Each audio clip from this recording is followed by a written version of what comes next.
Now we have the last camp that we're going to honor today is Poston. So let me read you a little bit about that. The Poston Relocation Center, or the Colorado River Relocation Center, lays 2.5 miles west of the Colorado River. The camp in the Sonoran Desert of Arizona was named after the first superintendent of the Indian Affairs of Arizona. Being a few thousand acres large, the Poston camp was the biggest camp in the country. The camp was divided into 3 separate sections known as Poston 1, 2, and 3. Throughout the operation of camp, 17,814 people, mainly from Southern California, were interned there. We're to have a speaker, and his name is Nani? Is Ted Kobata here?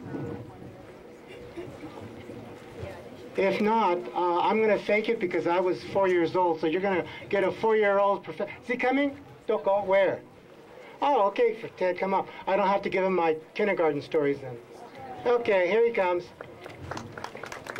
You have to come around the back yet.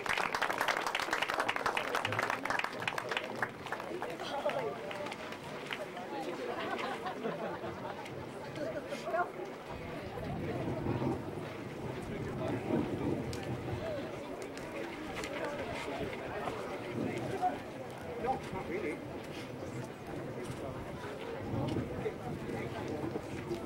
It doesn't matter. Just say something. Okay, my name is Ted Kobata, and I'm from Sacramento, and we were in Poston, Arizona. And I had a leadership in building the Poston Monument in 1992, and also the kiosk in 1995. And this is my first visit to Manzanar, and I was looking at a godforsaken place, but when I came here yesterday morning, it's a beautiful place. Well, thanks for letting me say a few words. Thank you very much. Come on, tell us about what camp was like. How was camp? You're just doing, okay. Well, anyway, I'll tell some lies. Anyway, I went to camp when I was 4, and I came out when I was 7. So I'm going to give you a perspective of what it was to be a child in camp. I think the biggest thing for me was after the mess halls had all been established and there were not much activity occurring. Well, the one big highlight for me and many of the kids in camp was to go to the mess hall kitchens just before they served dinner because they had koge gohan. For you who don't know what that means, it's burnt rice. When you cook a big pot of rice, there's always that bottom part of the rice kettle that burns rice. And we kids, went looking for those different kitchens that offered it up. That was really a great thing for me. I really enjoyed that.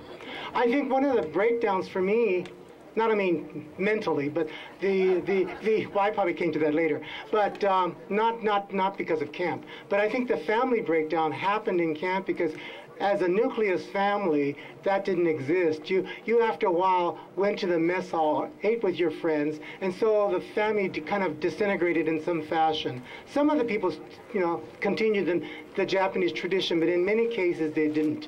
We all kind of like did our thing and then, got together, whatever. I think one of the big things I remember, though, is that the fact that when the winds came, much like here, but I think the dirt's a little finer there, it blew through the cracks in the floor, and there were only like the one wall that separated us from the outside. So what my mom would have to do, and I think most all the internees told all the kids to go get to get towels, wet them, and then we would try to put them around the cracks to kind of, cut the dust down, but after the dust storm, well, you had to clean the whole place up again. But that's basically how many of the people lived even here. I remember one of the other things was the potbelly stove that was only in one room.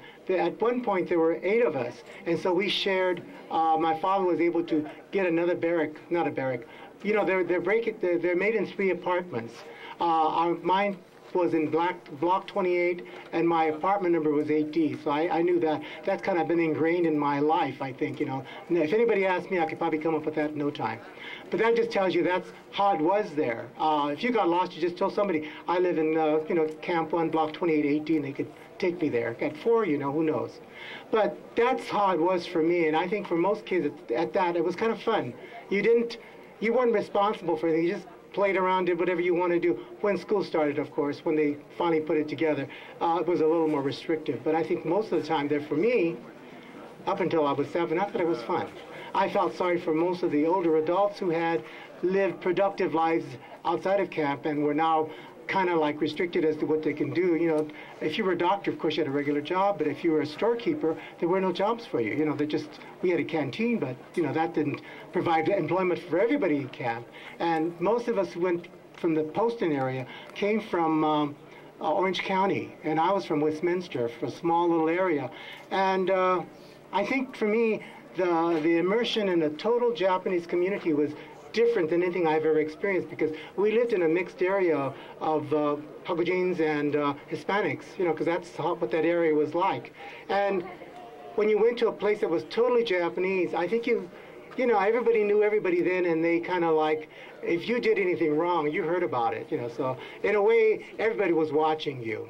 That's the perspective of a 7-year-old. Okay, let's go on to something else.